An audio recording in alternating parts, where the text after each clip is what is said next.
जय हिंद। कक्षा 6 राजनीतिक विज्ञान की ऑडियो लाइब्रेरी में आपका स्वागत है। पिछले अध्याय में हमने विविधता के खूबसूरत रंगों को देखा, लेकिन आज हम अध्याय 2 विविधता एवं भेदभाव में एक कड़वी सच्चाई को समझेंगे। हम जानेंगे कि जब हम विविधता को खुले मन से स्वीकार नहीं करते तो कैसे पूर्वाग्रह और रूढ़िबद्ध धारणाएं जन्म लेती हैं, जो समाज में भेदभाव और असमानता पैदा करती हैं। चलिए किताब की अगली लाइनों के साथ इस महत्वपूर्ण विषय को गहराई में समझते हैं। आइए पहले इस चैप्टर के 3 सबसे महत्वपूर्ण बिंदु पर ध्यान देते हैं। ये हमारी एक प्रकार से समरी होगी जो हम पढ़ेंगे। यदि हम इसे समझ लिए तो हमें इस चैप्टर को पढ़ते समय आपको सुनने में कठिनाइयों का सामना न करना पड़ेगा। पहला है पूर्वाग्रह और धारणाएं। पूर्वाग्रह क्या है, तो आइए जानते हैं। बिना जाने किसी के बारे में राय बना लेना भेदभाव की पहली सीढ़ी है, या बिना जाने किसी भी व्यक्ति के बारे में जज करना या उसके प्रति निगेटिव थॉट रखना, ये हमारा पूर्वाग्रह के अंतर्गत आ जाता है। दूसरा हमारा है डॉक्टर भीमराव अंबेडकर जी का संघर्ष।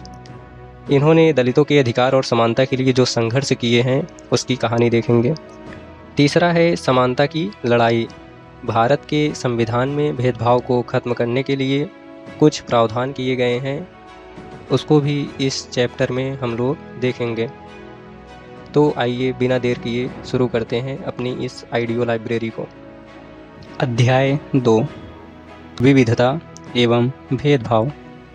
पिछले पाठ में आपने विविधता के बारे में पढ़ा। कई बार जो लोग दूसरों से अलग होते हैं उन्हें चिढ़ाया जाता है, उनका मजाक उड़ाया जाता है, या फिर उन्हें कई गतिविधियों या समूहों में शामिल नहीं किया जाता। अगर हमारे दोस्त या दूसरे लोग हमारे साथ ऐसा व्यवहार करें तो हमें दुख होता है, गुस्सा आता है और हम असहाय महसूस करते हैं। क्या आपने कभी सोचा है कि ऐसा क्यों होता है? इस पाठ में हम यह समझने की कोशिश करेंगे कि ऐसे अनुभव हमारे समाज से और हमारे आसपास मौजूद असमानताओं से कैसे जुड़े हुए हैं। तो चलिए अध्याय शुरू करते हैं। हम क्या हैं और हम कैसे हैं, यह कई चीज़ों पर निर्भर करता है। हम कैसे रहते हैं, कौन सी भाषाएं बोलते हैं, क्या खाते हैं, क्या पहनते हैं, कौन से खेल खेलते हैं और कौन से उत्सव मनाते हैं, इन सब पर हमारे रहने की जगह के भूगोल और उसके इतिहास का असर पड़ता है। अगर आप संक्षेप में ही निम्नलिखित बिंदुओं पर ध्यान दें तो भी यह अंदाज़ा लगाया जा सकता है कि भारत कितनी विविधताओं वाला देश है। संसार में 8 मुख्य धर्म हैं। भारत में उन 8 धर्मों की अनुयायी यानी मानने वाले रहते हैं। यहाँ 1600 से ज़्यादा भाषाएं बोली जाती हैं और लोगों की मातृभाषाएं हैं। यहाँ 100 से भी ज़्यादा तरह के नृत्य किए जाते हैं। यह विविधता हमेशा खुश होने का कारण नहीं बनती। हम उन लोगों के साथ सुरक्षित एवं आश्वस्त महसूस करते हैं जो हमारी तरह दिखते हैं, बात करते हैं, कपड़े पहनते हैं और हमारी तरह सोचते हैं। कभी कभी जब हम ऐसे लोगों से मिलते हैं जो हमसे बहुत भिन्न होते हैं तो हमें वे बिल्कुल अजीब और अपरिचित लग सकते हैं। कई बार हम समझ ही नहीं पाते या जान ही नहीं पाते कि वे हमसे अलग क्यों हैं। लोग अपने से अलग दिखने वालों के बारे में खास तरह की राय बना लेते हैं। इनमें से कुछ कथन ग्रामीण लोगों को अज्ञानी की तरह देखते हैं, जबकि शहर में रहने वाले लोगों को आलसी एवं सिर्फ पैसे से सरोकार रखने वालों की तरह देखते हैं। जब हम किसी के बारे में पहले से कोई राय बना लेते हैं और उसे हम अपने दिमाग में बिठा लेते हैं तो वह पूर्वाग्रह का रूप ले लेती है। ज़्यादातर यह राय नकारात्मक होती है, जैसा कि कथनों में दिया गया है। लोगों को आलसी या कंजूस मानना भी पूर्वाग्रह है। जब हम यह सोचने लगते हैं कि किसी काम को करने का कोई एक तरीका ही सबसे अच्छा और सही है तो हम अक्सर दूसरों की इज्जत नहीं कर पाते जो उसी काम को दूसरी तरह से करना पसंद करते हैं।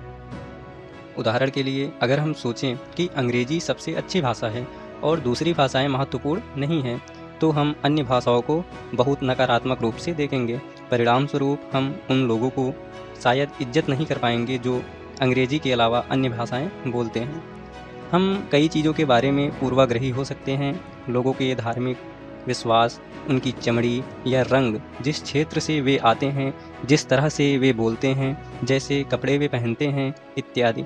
अक्सर दूसरों के बारे में बनाए गए हमारे पूर्वाग्रह इतने पक्के होते हैं कि हम उनसे दोस्ती नहीं करना चाहते। इस वजह से कई बार हमारा व्यवहार ऐसा होता है कि हम उन्हें दुख पहुंचा देते हैं। पूर्वाग्रह क्या होता है, आइए इसके बारे में जानते हैं। उन कथनों को देखिए जो आपको ग्रामीण एवं शहरी लोगों के बारे में सही लगे। जिन कथनों से आप सहमत हैं उन पर निशान लगाइए। क्या आपके दिमाग में ग्रामीण या शहरी लोगों को लेकर किसी भी प्रकार के पूर्वाग्रह हैं? क्या दूसरे लोग के दिमाग में भी ये पूर्वाग्रह हैं? लोगों के दिमाग में ये पूर्वाग्रह क्यों होते हैं? जिन पूर्वाग्रह को अपने आसपास महसूस किया है उनकी एक सूची बनाइए। वे पूर्वाग्रह लोगों के व्यवहार को कैसे प्रभावित करते हैं। पूर्वाग्रह का संक्षिप्त मतलब होता है निगेटिव थॉट रखना।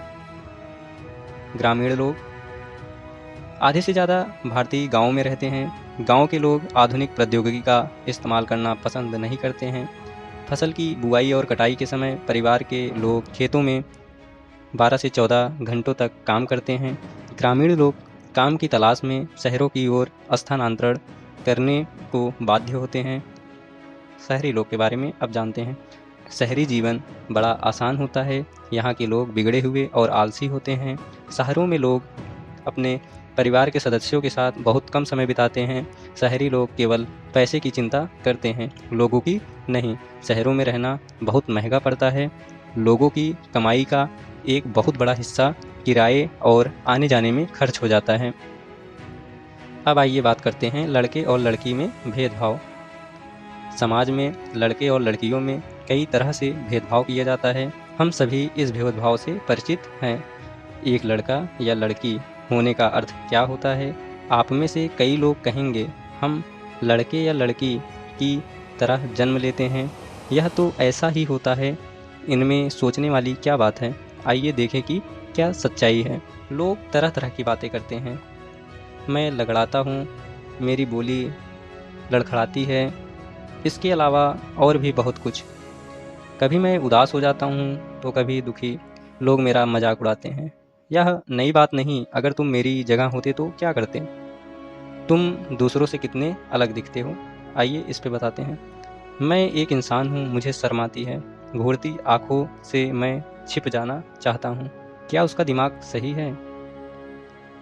सिर्फ इसलिए कि मेरी टांगें डगमगाती हैं। लोग सोचते हैं कि मेरा दिमाग भी डगमगाता है। ये तरह तरह के पूर्वाग्रह हमारे समाज में फैले हुए हैं। ऊपर के चित्रों में जो बच्चे हैं उन्हें पहले विकलांग कहा जाता था। इन शब्द को बदलकर आज उनके लिए जो शब्द प्रयोग किए जाते हैं वे हैं खास ज़रूरतों वाले बच्चे। उनके बारे में लोगों के पूर्वाग्रहों को यहाँ बड़े अक्षरों में दिया गया है। साथ में उनकी अपनी भावनाएं और विचार भी दिए गए हैं। ये बच्चे अपने से जुड़ी रूढ़िबद्ध धाराओं के बारे में क्या कह सकते हैं और क्यों, इस पर चर्चा कीजिए।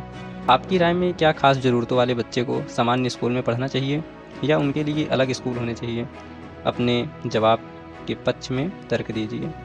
अगर इस कथन को लें कि वे रोते नहीं, तो आप देखेंगे कि यह गुण आमतौर पर लड़कों या पुरुषों के साथ जोड़ा जाता है।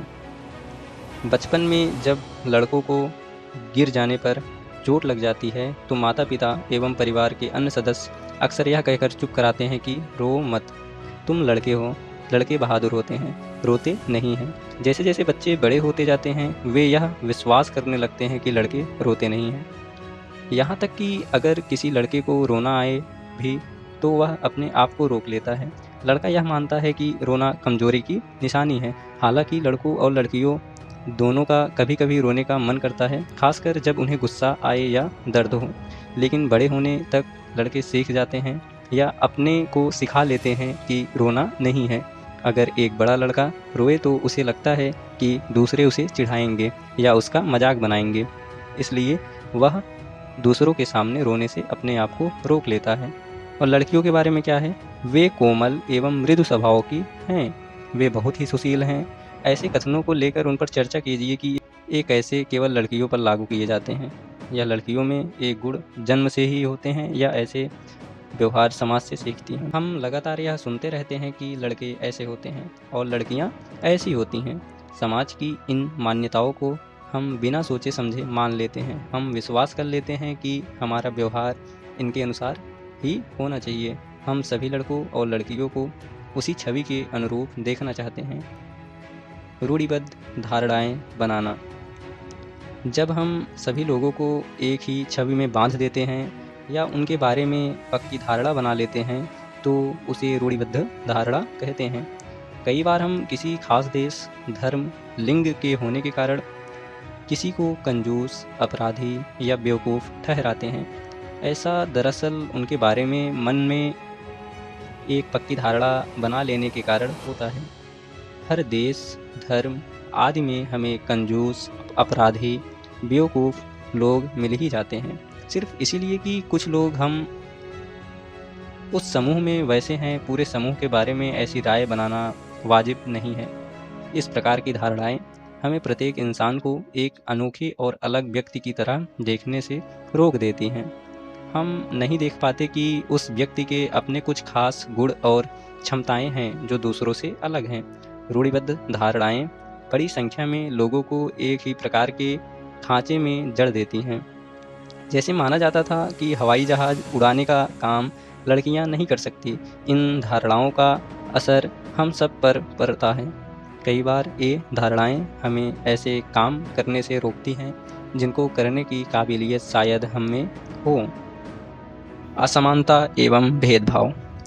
भेदभाव तब होता है जब लोग पूर्वाग्रहों या रूढ़िबद्ध धारणाओं के आधार पर व्यवहार करते हैं। अगर आप लोगों को नीचा दिखाने के लिए कुछ करते हैं, अगर आप उन्हें कुछ गतिविधियों में भाग लेने से रोकते हैं, किसी खास नौकरी को करने से रोकते हैं या किसी मोहल्ले में रहने नहीं देते, एक ही कुएं या हैंडपंप से पानी नहीं लेने देते और दूसरों द्वारा इस्तेमाल किए जा रहे कप या गिलास में चाय नहीं पीने देते, तो इसका मतलब है कि आप उनके साथ भेदभाव कर रहे हैं। भेदभाव कई कारणों से हो सकता है। आप याद करें कि पिछले पाठ में समीर एक और समीर दो एक दूसरे से बहुत भिन्न थे। उदाहरण के लिए उनका धर्म अलग था। यह विविधता का एक पहलू है, पर यह भेदभाव का कारण भी बन सकता है। ऐसा तब होता है जब लोग अपने से भिन्न प्रथाओं और रिवाजों को निम्न कोटि का मानते हैं। दोनों समीरों में एक और अंतर उनकी आर्थिक पृष्ठभूमि का था। समीर दो गरीब विविधता का पहलू नहीं है, यह तो असमानता है। बहुत लोगों के पास अपने खाने, कपड़े और घर की मूल ज़रूरतों को पूरा करने के लिए साधन और पैसे नहीं होते हैं। इस कारण दफ्तरों, अस्पतालों, स्कूलों आदि में उनके साथ भेदभाव किया जाता है। कुछ लोगों को विविधता और असमानता पर आधारित दोनों ही तरह के भेदभाव का सामना करना पड़ता है। एक तो इस कारण कि वे उस समुदाय के सदस्य हैं जिनकी संस्कृति को मूल्यवान नहीं माना जाता। ऊपर से यदि वे गरीब हैं और उनके पास अपनी ज़रूरतों को पूरा करने के साधन नहीं, तो इस आधार पर भी भेदभाव किया जाता है। ऐसे दोहरे भेदभाव का सामना कई जनजातियाँ, धार्मिक समूहों और ख़ास क्षेत्र के लोगों को करना पड़ता है। दलित वह शब्द है जो नीची कही जाने वाली जाति के लोग अपनी पहचान के रूप में इस्तेमाल करते हैं। वे इस शब्द को अछूत से ज़्यादा पसंद करते हैं। दलित का मतलब है जिन्हें दबाया गया, कुचला गया। दलितों के अनुसार यह शब्द दर्शाता है कि कैसे सामाजिक पूर्वाग्रहों और भेदभावों ने दलित लोगों को दबाकर रखा है। सरकार ऐसे लोगों को अनुसूचित जाति के वर्ग में रखती है। रूढ़िबद्ध धारणाओं एवं भेदभाव में क्या अंतर है? आपके अनुसार जिस व्यक्ति के साथ भेदभाव होता है उसे कैसा महसूस होता है? कमेंट में ज़रूर बताइए। भारत के एक महान नेता डॉक्टर भीमराव अंबेडकर ने जाति व्यवस्था पर आधारित भेदभाव के अपने अनुभवों के बारे में लिखा है। यह अनुभव उनको 1901 में हुआ जब वे केवल 9 साल के थे। वे महाराष्ट्र के कोरेगांव में अपने भाइयों के साथ पिता से मिलने गए थे। बड़ी देर हमने इंतज़ार किया पर कोई नहीं आया। 1 घंटा बीत गया तो स्टेशन मास्टर पूछने आ गए। उन्होंने हमसे हमारे टिकट मांगे जो हमने दिखा दिए। उन्होंने पूछा कि हम वहाँ क्यों रुके हुए थे। हमने बताया कि हमें कोरेगांव जाना था और हम पिताजी या उनके नौकर के आने का इंतज़ार कर रहे थे, लेकिन दोनों में से कोई भी नहीं पहुंच पाया था और हमें पता नहीं था कि कोरेगांव कैसे पहुंचते हैं। हमने बहुत अच्छे कपड़े पहन रखे थे। हमारे कपड़ों और बोली से कोई भी यह अंदाज़ा नहीं लगा सकता था कि हम अछूतों के बच्चे थे। निश्चय ही स्टेशन मास्टर को यह लगा कि हम ब्राह्मण बच्चे हैं और वे हमारी मुश्किलों को देखकर बड़े परेशान हुए, जैसे कि हिंदुओं में होता ही है। स्टेशन मास्टर ने हमसे पूछा कि हम कौन हैं। बिना एक पल भी सोचे मेरे मुंह से निकल गया कि हम महार हैं। बम्बई प्रांत में महार समुदायों को अछूत माना जाता था। उनको एकदम से धक्का लगा, वे भौचक्के रह गए। उनके चेहरे पर अचानक परिवर्तन हुआ। हमने देख लिया कि एक अजीब सी घृणा की भावना उन पर हावी हो गई थी। उन्होंने जैसे ही मेरा जवाब सुना, वे अपने कमरे में वापस चले गए और हम वहीं के वहीं खड़े रह गए। 15-20 मिनट बीत गए। सूरज बिल्कुल छिप सा गया था। पिताजी आए नहीं थे और ना ही उनका नौकर, और अब स्टेशन मास्टर भी छोड़कर चले गए थे। हम काफ़ी घबराए हुए थे। यात्रा के शुरू में जो खुशी और उत्साह की भावना थी, उसकी जगह अब अत्यधिक उदासी ने ले ली थी। आधे घंटे के बाद स्टेशन मास्टर लौट कर आए तो पूछा कि हम क्या करने की सोच रहे हैं। हमने कहा कि अगर हमें किराए पर एक बैलगाड़ी मिल जाती तो हम कोरेगांव जा सकते थे। अगर कोरेगांव ज़्यादा दूर नहीं हो तो हम फ़ौरन निकलना चाहते थे। वहाँ किराए पर कई बैलगाड़ियाँ चल रही थी, लेकिन मैंने स्टेशन मास्टर को जो जवाब दिया था कि हम महार हैं, उसका पता सबको चल गया था। कोई भी गाड़ीवान अछूत वर्ग की सवारी को ले जाकर अपने आप को गंदा और नीचा नहीं बनाना चाहता था। हम दुगना किराया देने को तैयार थे, पर हमें एहसास हुआ कि बात पैसे से नहीं बन सकती थी। स्टेशन मास्टर जो हमारे लिए गाड़ी वालों से मोल तोल कर रहे थे, चुपचाप खड़े हो गए। समझ नहीं आ रहा था कि क्या करें। बच्चे पैसा देने को तैयार थे, फिर भी गाड़ी वालों ने उन्हें ले जाने से मना कर दिया। स्टेशन पर लोगों ने डॉक्टर भीमराव अंबेडकर और उनके भाइयों के साथ कैसे भेदभाव किया, आप कमेंट में ज़रूर बताइए। कल्पना करके देखिए कि यह कितना मुश्किल होगा अगर लोगों को एक जगह से दूसरी जगह जाने न दिया जाए। यह कितना अपमानजनक और दुखदाई होगा। अगर लोग आपसे दूर दूर रहें, आपको छूने से मना करें और आपको पानी ना पीने दें, तो आपको कैसा लगेगा। समानता के लिए संघर्ष।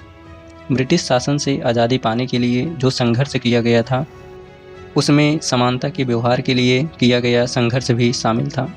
दलितों, औरतों, जनजातीय लोगों और किसानों ने अपने जीवन में जिस गैर बराबरी का अनुभव किया, उसके खिलाफ उन्होंने लड़ाई लड़ी। जैसे कि पहले भी बात हुई, बहुत सारे दलितों ने संगठित होकर मंदिरों में प्रवेश पाने के लिए संघर्ष किया। महिलाओं ने मांग की कि जैसे पुरुषों के पास शिक्षा का अधिकार है, वैसे उन्हें भी अधिकार मिले।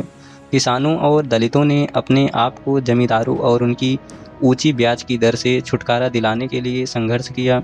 1947 में भारत जब आज़ाद हुआ और एक राष्ट्र बना, तो हमारे नेताओं ने समाज में व्याप्त कई तरह की असमानताओं पर विचार किया। संविधान को लिखने वाले लोग भी इस बात से अवगत थे कि हमारे समाज में कैसे भेदभाव किया जाता है और लोगों ने उसके खिलाफ किस तरह संघर्ष किया है। कई नेता इस लड़ाइयों के हिस्से थे, जैसे डॉक्टर भीमराव अंबेडकर। इसलिए नेताओं ने संविधान में ऐसी दृष्टि और लक्ष्य रखा जिससे भारत में सभी लोगों को बराबर माना जाए। समानता को एक अहम मूल्य की तरह माना गया, जो हम सभी को एक भारतीय के रूप में जोड़ती है। प्रत्येक व्यक्ति को समान अधिकार और समान अवसर प्राप्त हैं। अस्पृश्यता यानी छुआछूत को अपराध की तरह देखा जाता है और इसे कानूनी रूप से ख़त्म कर दिया गया है। लोग अपनी पसंद का काम चुनने के लिए बिल्कुल आज़ाद हैं। नौकरियां सभी लोगों के लिए खुली हुई हैं। इन सबके अलावा संविधान ने सरकार पर यह विशेष जिम्मेदारी डाली थी कि वह गरीबों और मुख्य धारा से अलग थलग पड़ गए। समुदायों को इस समानता के अधिकार के फ़ायदे दिलवाने के लिए विशेष कदम उठाए। संविधान के लेखकों ने यह भी कहा कि विविधता की इज्जत करना, उसे मूल्यवान मानना समानता सुनिश्चित करने में बहुत ही महत्वपूर्ण कारक है। उन्होंने यह महसूस किया कि लोगों को अपने धर्म का पालन करने, अपनी भाषा बोलने, अपने त्यौहार मनाने और अपने आप को खुले रूप से अभिव्यक्त करने की आज़ादी होनी चाहिए। उन्होंने कहा कि कोई एक भाषा, धर्म या त्यौहार सबके लिए अनिवार्य नहीं बनना चाहिए।